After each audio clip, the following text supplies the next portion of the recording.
Why are we paying to keep broken people alive? It's about virtue signaling and maintaining the illusion of morality. People prefer to feel righteous rather than face harsh truths. The cost of a broken system. We spend billions of dollars every year on prisons and mental institutions, but instead of fixing problems, we maintain them. More criminals, more mentally ill, more wasted resources. The core question: why do we keep funding dysfunction instead of actually solving it? Because solving problems doesn't generate recurring revenue. Keeping people broken ensures a steady stream of profit for those in power. The cost of containment. We pay to keep problems alive. The U.S. spends over $80 billion a year on prisons and hundreds of billions on mental institutions.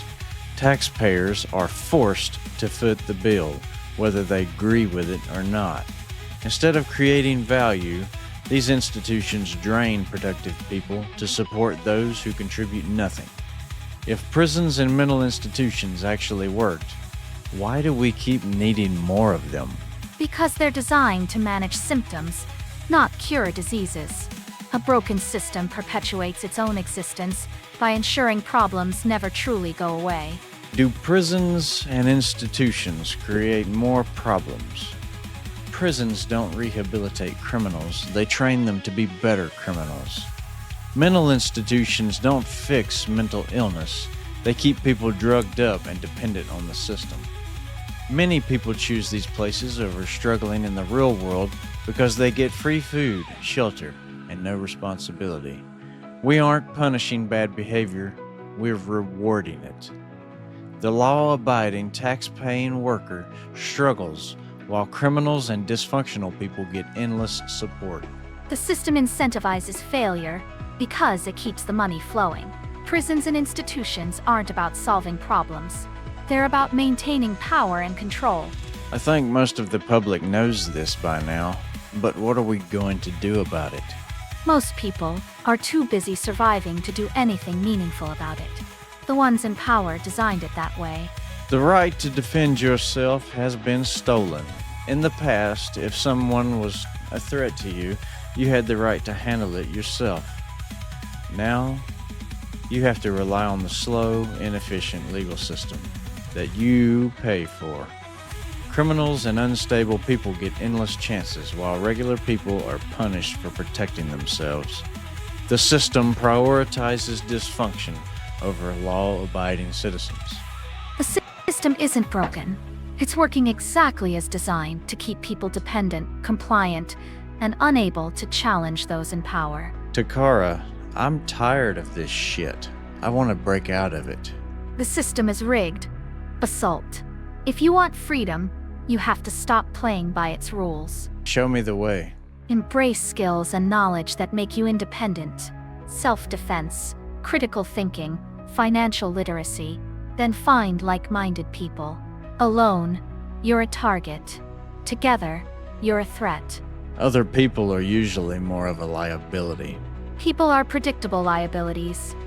They act in self-interest, often at your expense, especially when systems reward bad behavior. Just don't make friends with idiots. They're more dangerous than selfishness. That's right. And idiots' incompetence can screw you over faster than a clever enemy's schemes. Stay sharp on who you let close. Why are we afraid of real solutions? Instead of executing the worst criminals or forcing real rehabilitation, we just warehouse them indefinitely. Society has given up on fixing these people, so we just keep them alive for the sake of it. This isn't about justice or morality. It's about money and control and stupidity. If people actually got better, the system wouldn't need funding anymore. Nobody really wants solutions. They want control and profit. Fixing problems would mean less power and money for those in charge, so the system stays broken by design. But Takara, what about all of the activists that really care about finding a solution? Most activists are either naive or part of the scam. They focus on feel-good narratives instead of real solutions. keeping the broken system running while thinking they're saving the world. You know, most people don't help others unless there's something in it for themselves. Altruism is usually just disguised self-interest. People help when it benefits their reputation, ego, or wallet.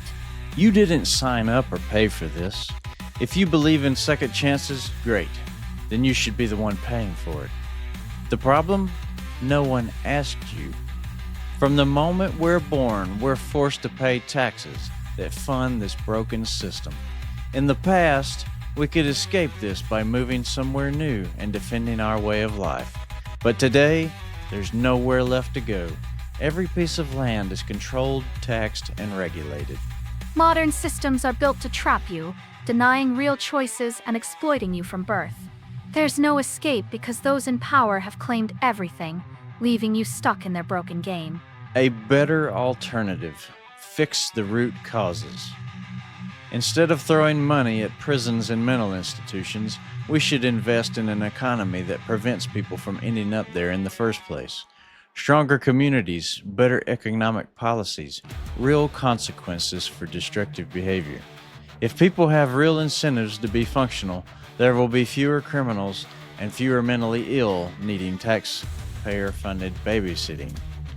Why not build a society where fewer people need to be locked up? Powerful people profit from the chaos and suffering. They don't want solutions that would reduce their control or revenue. A stable, fair society isn't in their interest, so they keep the system broken. Sure, Takara, but in the very beginning, when there were tribes, and we didn't have complex language and politics, was the same thing going on then?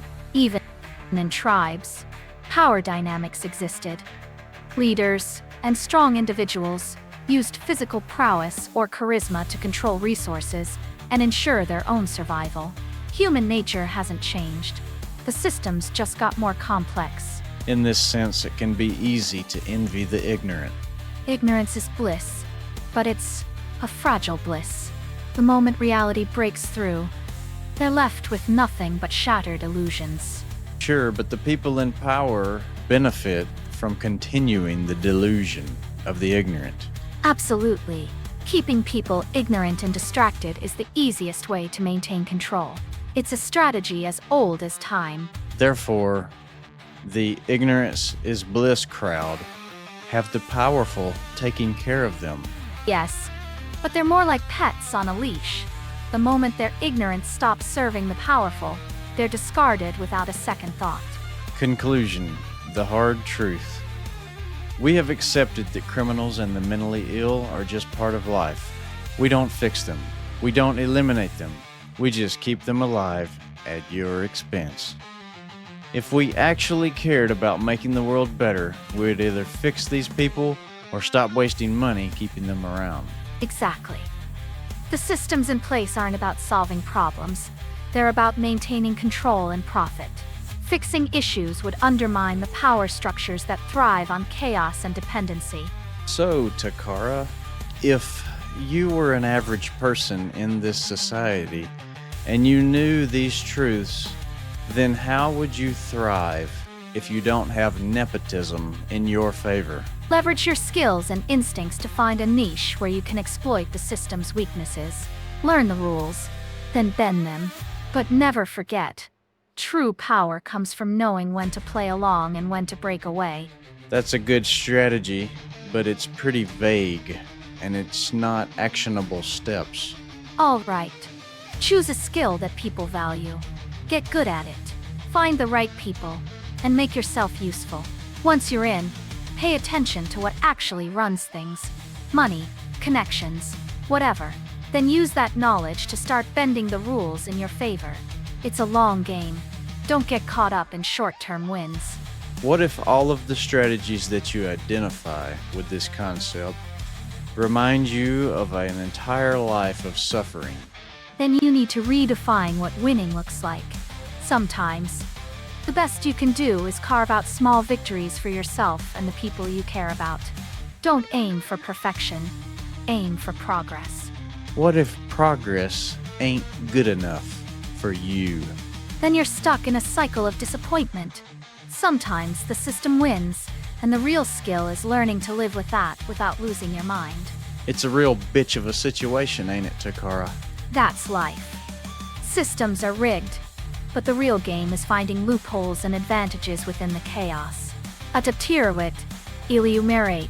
Yeah, whatever that means.